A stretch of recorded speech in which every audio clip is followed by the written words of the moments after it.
করিম সাল্লাল্লাহু আলাইহি সাল্লাম কাবার চত্বরে হাজির, যাচ্ছে সামনের দিকে, তার মাথা এতটাই বিনয়নত হয়ে গেল আল্লাহর দরবারে যে তার চিবুক তার উটের কুচ স্পর্শ করে ফেললো।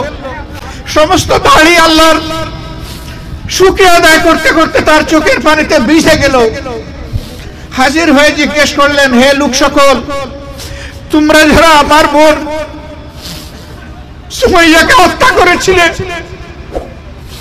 তোমরা যারা আম্মারকে হত্যা করেছিলে, তোমরা যারা বিলালকে টেনে এসে তার চামড়া দেহ থেকে কষিয়ে ফেলেছিলে, তোমরা যারা তপ্তদের মধ্যে তাকে শুয়ে দিয়ে বুকের উপর পাতা চাপা দিয়েছিলে, তোমরা যারা হাম্মামকে আগুনের বিছানায় শুয়ে রেখেছিলে দিনের পর দিন, আজকে তোমরা আমার কাছে কি চাও?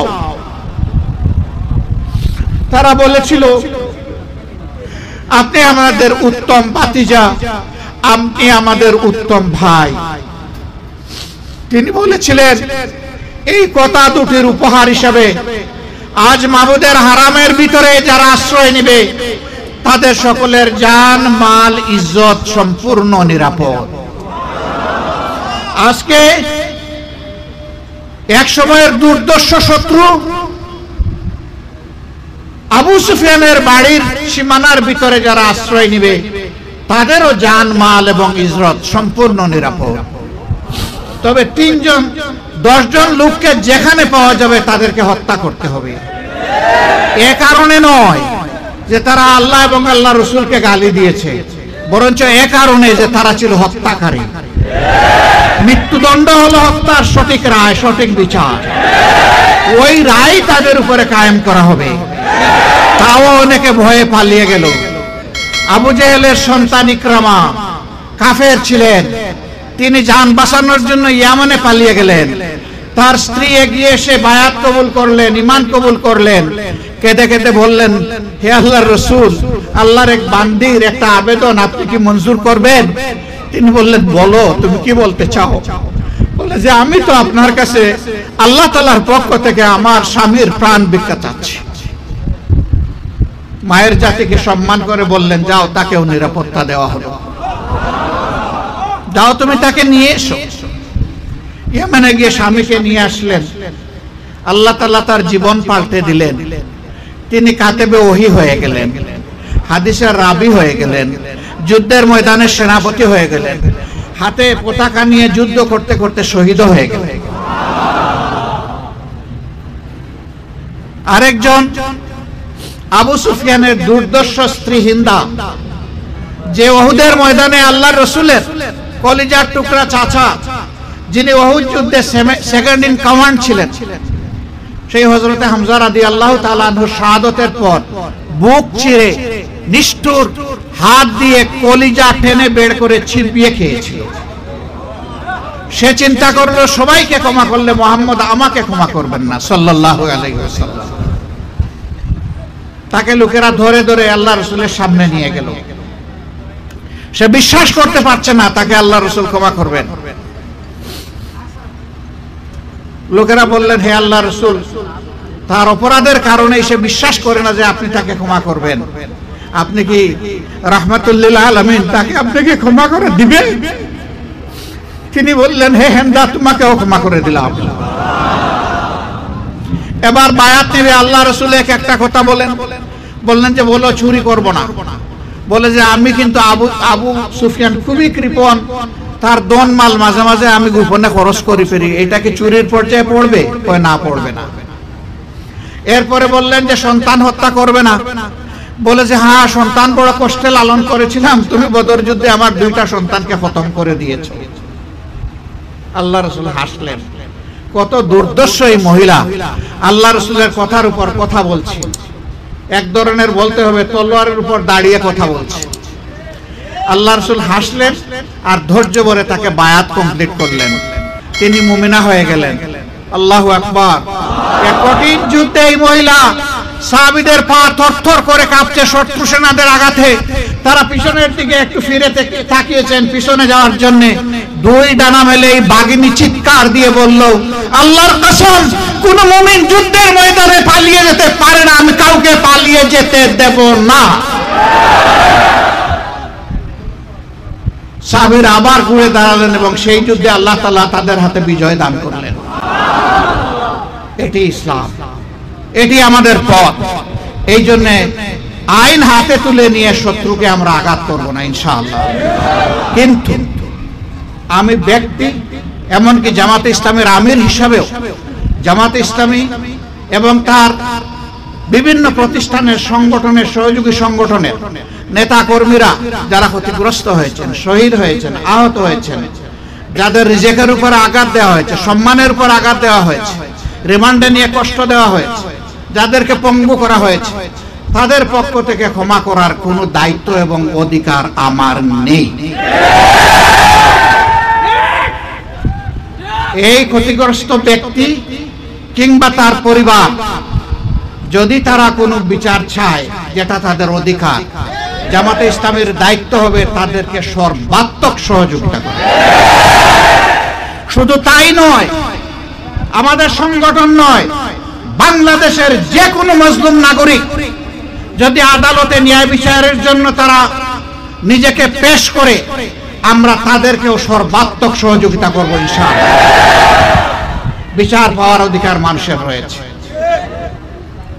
যারা জুলুম করেছেন তাদের উচিত, তারা তো সব সময় বলেছেন যে বিচার বিভাগ স্বাধীন আর আইন সকলের জন্য সমান।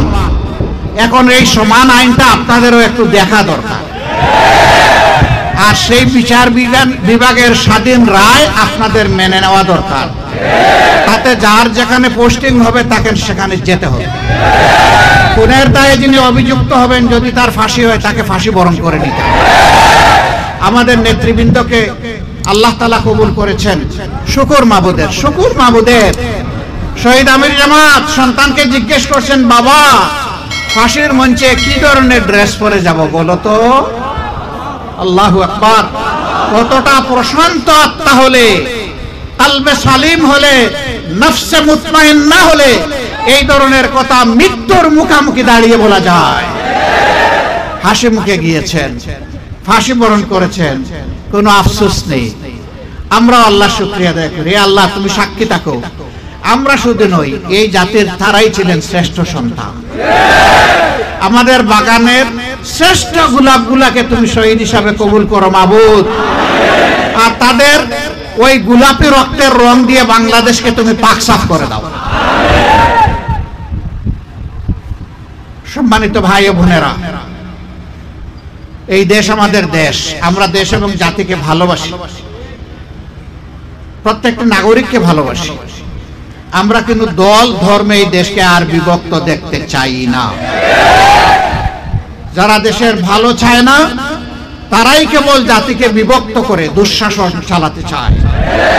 আমরা একটা ঐক্যবদ্ধ জাতি চাই। যিনি মুসলমান তিনি এই দেশের নাগরিক, যিনি হিন্দু তিনি এই দেশের নাগরিক, যিনি বৌদ্ধ খ্রিস্টান তিনি এই দেশের নাগরিক। নাগরিক হিসাবে যার যে অধিকার আছে তাকে সেই অধিকার অবশ্যই দিতে হবে। সেই অধিকার নিশ্চিত করার জন্যই আমাদের এই লড়াই। আমরা সামাজিক সুবিচার কায়েম করতে চাই। বিচার এক একজনের জন্য এক একটা হবে না। ধর্ম দেখে, দল দেখে, মুখ দেখে বিচারের রায় আর বাংলাদেশে করতে দেওয়া হবে না। আমি প্রধান বিচারপতিকে অভিনন্দন জানাই। তিনি বলেছেন ন্যায় বিচার নিশ্চিত করতে হলে বিচার বিভাগকে সত্যিকারেই স্বাধীন করে দিতে হবে এবং বিচার বিভাগের জন্য আলাদা মন্ত্রণালয় এবং আলাদা সচিবালয় থাকতে হবে। আমি দায়িত্ব নিয়ে আমাদের দলের পক্ষ থেকে তাকে সমর্থন দিচ্ছি। আমরা বর্তমান অন্তর্বর্তীকালীন সরকারকে অনুরোধ করব, প্রধান বিচারপতির কথা ভালো করে অনুধাবন করুন এবং তাই বাস্তবায়ন করুন। আমরা কেউ চিরদিন বেঁচে থাকবো না এবং কেউ দীর্ঘদিন ক্ষমতায়ও থাকবেন না। সম্প্রতি স্বৈরাচারের পতন তাই প্রমাণ করেছে। দেশের জন্য আসুন আমরা সবাই মিলে ভালো কিছু করে যাই। এই সরকারের কাছে জনগণের অনেক প্রত্যাশা। আমরা কেউ কেউ বলছি যে নির্বাচনের একটা রোড ম্যাপ দিতে হবে। আমরা বলি দুটি রোড ম্যাপ দিতে হবে। কয়টা রোড ম্যাপ? দুটি। প্রথমে দিতে হবে সংস্কারের রোডম্যাপ, কি কি সংস্কার ওনারা করবেন আর তার টাইমলাইন কি হবে, কতদিনের মধ্যে এই সংস্কার সম্পন্ন হবে। জাতি প্রথমে তাদের কাছে এইটাই প্রত্যাশা করে। এর হাত ধরেই দ্বিতীয় রোডম্যাপ আসবে, সেটি হচ্ছে নির্বাচনের রোডম্যাপ। প্রথম রোডম্যাপটা যদি সফল হয়, ইনশাআল্লাহ দ্বিতীয় রোডম্যাপও সফল হবে। প্রথমটা ব্যর্থ হলে দ্বিতীয়টার কোনো প্রয়োজন নাই আমাদের, ও দ্বিতীয়টা দিয়ে কিছুই হবে না। এই জন্য প্রথমটাই সফল করতে হবে, এটি আমাদের মূল দাবি, এবং তার হাত ধরে দ্বিতীয়টাও ইনশাআল্লাহ অবিলম্বে দিতে হবে। আমরা বলেছি যৌক্তিক সময়, ওনারা সবাই জ্ঞানী মানুষ, ওনারাও দেশের নাগরিক। আমরা যেমন এই দেশকে অন্তরে ধারণ করি, তারাও এই দেশকে অন্তরে ধারণ করেন, জনগণকে ধারণ করেন। আমরা আল্লাহর দরবারে দোয়া করি, আল্লাহ যেন তাদের বক্ষ খুলে দেন, তাদের ভীষণকে আল্লাহ তাআলা যেন দূরবর্তী করে দেন, আল্লাহ যেন তাদেরকে বিচক্ষণতা দান করেন, এবং প্রত্যেকটি সিদ্ধান্ত তারা যেন দেশের স্বার্থে আল্লাহকে ভয় করে গ্রহণ করতে পারেন। যদি তাই তারা পারেন, ইনশাআল্লাহ জাতির উপর তারা ইনসাফ করতে পারবেন, এবং প্রত্যাশা পূরণে তারা আল্লাহ তাআলার বিশেষ সাহায্য পাবেন। আমরা আল্লাহ তাআলার দরবারে সেই সাহায্য কামনা করি। কিন্তু সেই আমরাই যদি দেখি যে ওনারা শুধু ব্যর্থই হচ্ছেন না, বরঞ্চ ভিন্ন পথে হাঁটছেন, তাহলে সবার আগে যেমন আমরা দোয়া সমর্থন দিচ্ছি, সবার আগে তার প্রতিবাদও করবো ইনশাআল্লাহ। তবে আমরা ওই প্রতিবাদের জায়গাটায় যেতে চাই না, আমরা আশাবাদী থাকতে চাই ওনারা ইনশাআল্লাহ করবেন, এবং আশাবাদী থাকতে চাই ইনশাআল্লাহ ওনারা পারবেন। আমরা এই জায়গায় দাঁড়িয়ে তাদেরকে আবারও কথা দিচ্ছি, সঙ্গত সকল কাজে আমাদের সর্বাত্মক সহযোগিতা পাবেন ইনশাআল্লাহ। সম্মানিত ভাইয়েরা, আসুন আজকে শপথ নেই যে আমরা যে কোনো মূল্যে জাতিকে ঐক্যবদ্ধ করব এবং ঐক্যবদ্ধ থাকব। আমাদের বিরুদ্ধে পাহাড়ে সমতলে যত ষড়যন্ত্র হবে, আমরা 18 কোটি মানুষ 36 কোটি হাত দিয়ে আল্লাহর উপর ভরসা করে তার রুখে দেব ইনশাআল্লাহ। এই ব্যাপারে জনগণ কারো সাথে আপোষ করবে না। আল্লাহ রাব্বুল আলামিন এই সিরাজগঞ্জের মাটিকে ন্যায় ইনসাফের জন্য কবুল করুন, আল্লাহর কোরআন এবং রাসূলের সুন্নাহর জন্য কবুল করুন, দ্বীন কায়েমের একটা দুর্জয় ঘাঁটিতে পরিণত করুন। সমস্ত মানুষের অন্তরে আল্লাহ এবং তার কোরআনের ভালোবাসা, তার রাসূলের ভালোবাসা আল্লাহ পয়দা করে দিন। আল্লাহ তাআলা দেশের উপর শান্তির ফয়সালা দান করুন। আমাদের দেশের যে স্বাধীনতা, দ্বিতীয় স্বাধীনতা যেটাকে বলা, আল্লাহ তাআলা নিজে এটাকে হেফাজত করুন, এটাকে আল্লাহ তাআলা দীর্ঘস্থায়ী করুন। দেশের স্বাধীনতা এবং সার্বভৌমত্বের বিরুদ্ধে যারা ষড়যন্ত্র করছে, আল্লাহ নিজেই তাদেরকে ব্যর্থ করে দিন। মহান আল্লাহর দরবারে দোয়া করি, আল্লাহুম্মা ইন্না নাজআলুকা ফি নুহুরিহিম ওয়া নাউযু বিকা মিন শুরুরিহিম। আল্লাহই আমাদের জন্য যথেষ্ট। হাসবুনাল্লাহু নি'মাল ওয়াকিল, নি'মাল মাওলা ওয়া নি'মান নাসির।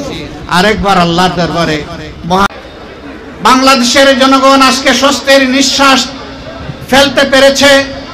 আমি সর্বপ্রথম 2009 সাল থেকে শুরু করে এ পর্যন্ত যারা শাহাদত বরণ করেছেন, বিশেষ করে সম্প্রতি আজকের অনুষ্ঠানের বিশেষ অতিথি, সর্বজন স্বীকৃত এবং সিরাজগঞ্জবাসীর কাছে পরিচিত ইসলামী আন্দোলনের নাম বাংলাদেশ জামাত ইসলামী সিরাজগঞ্জ জেলা শাখার সম্মানিত আমির মৌলানা জনাব শাহিনুর আলম, অন্যান্য নেতৃবৃন্দ, দিনদার পরহেজগার, আজকের বেদনাবিধুর এই আলোচনা শ্রবণরত আমার দ্বীনি কাফেলার সম্মানিত আন্দোলনী ভাই